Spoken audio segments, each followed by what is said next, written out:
చాలా మందికి sun screens అనేటిది ఒకటి బాగా జిడ్డుగా ఉండేటిది. ఒక లేయర్ లాగా ఫార్మ్ అయిపోతుంది.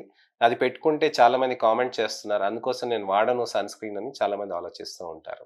సన్ స్క్రీన్స్ అనేటివి చాలా ఇంపార్టెంట్ అండి. ఏ విధంగా ఉంటుంది అనంటే ఫస్ట్ సన్ స్క్రీన్ అనేది మనకి చర్మం పైన పెట్టాల్సిన అవసరం ఉంటుందండి.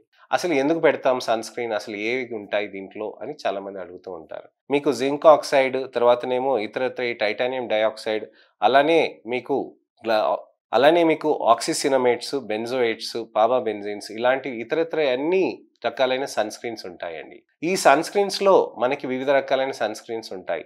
టింటెడ్ సన్ స్క్రీన్ అంటారండి. మినరల్ సన్ స్క్రీన్ అంటారు. 30 ఎస్‌పీఎఫ్ సన్ స్క్రీన్ అంటారు. 50 ఎస్‌పీఎఫ్ సన్ స్క్రీన్ అంటారు.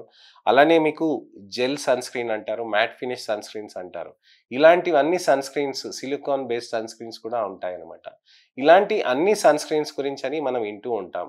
ఏది కరెక్ట్, ఏ విధంగా ఉంటుంది అనేది మనం తెలుసుకోవాల్సిన అవసరం అండి.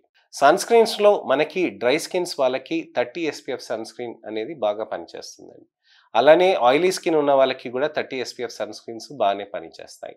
అలానే మనకి డ్రై స్కిన్ ఉంటే గనక ఏ విధమైన సన్ స్క్రీన్ బెస్ట్‌గా ఉంటుందనంటే 50 ఎస్‌పీఎఫ్ సన్ స్క్రీన్ అనేది ఎక్కువగా పనిచేస్తుందండి. 30 ఎస్‌పీఎఫ్ సన్ స్క్రీన్ డ్రై స్కిన్‌లో ఇమిడిపోతుంది గానీ, అలానే డ్రైగా ఉండిపోతుందనమాట. 50 ఎస్‌పీఎఫ్ సన్ స్క్రీన్స్ అనేది ఎక్కువ పిగ్మెంటేషన్ ఉన్నప్పుడు, ఎక్కువ ఇబ్బందిగా ఉన్నప్పుడు మనం ఆ సన్ స్క్రీన్ అనేది పెడుతూ ఉంటే మనకి చర్మంలో అక్కడ అదంతా నలుపంతా ఒక విధంగా కంట్రోల్‌లోకొస్తుందండి. మరి సన్ స్క్రీన్ అని నేను వాడుతున్నాను సార్ 6 నెలల నుంచి నేను సన్ స్క్రీన్ వాడుతున్నాను రిజల్ట్స్ రావట్లేదని చాలామంది ఆలోచిస్తూ ఉంటారు. మనం గమనించాల్సింది ఏంటంటే అండి సన్ స్క్రీన్ అనేది ఏంటనంటే మనకి చర్మం పైన పెట్టినప్పుడు అక్కడ నలుపు అనేది తగ్గాలి అనంటే ఖచ్చితంగా ఒక బాటిల్ అనేది 2 వారాల్లో అయిపోవాలండి. సన్ స్క్రీన్ ఏ విధంగా పెడతాం? ఏ కొలతలో పెడతాము అనంటే సన్ స్క్రీన్ మనకి 4 ఫింగర్ టిప్ యూనిట్స్‌లో పెట్టాల్సిన అవసరం ఉంటుందండి. ఇక్కడి నుంచి ఇక్కడి వరకు అనంటే మనకి ఫస్ట్ ఫింగర్ టిప్ యూనిట్ అని అంటామండి. ఇక్కడి నుంచి అనేది రెండో ఫింగర్ టిప్ యూనిట్ అండి. అలానే మూడో ఫింగర్ టిప్ యూనిట్ అలానే వచ్చేసి మీకు ఈ భాగంలో మొత్తం అంతా పెట్టేది 4 ఫింగర్ టిప్ యూనిట్స్ అని అంటారనమాట.